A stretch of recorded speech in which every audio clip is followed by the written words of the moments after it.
sugar push, we started with just a right side pass and a reverse whip, and then we changed it up a little bit. Okay, so the right side pass, 3 and 4, we start with a military turn to give the guys a hand change. Then we went off with a little more advanced option for 4 and just did a free spin, okay, without any changes in the middle. That puts us to right,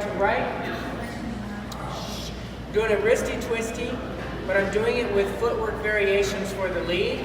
So it's 1, 2, 3, and 4. Notice I took out a step. Notice I'm keeping up with my partner. That's slightly different than normal.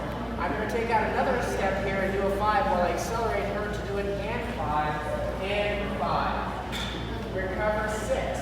I'm going to lead her into a left rotating coaster on 7 and 8. 7 and 8, that should feel just like a reverse whip.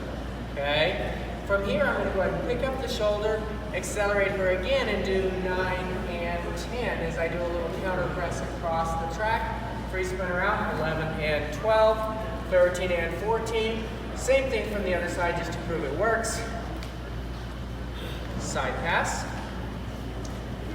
5 and 6. 1, 2, 3 and 4 and 5, 6, 7 and 8, 9 and 10, 11 and 12, 13 and 14. See you at the dance floor.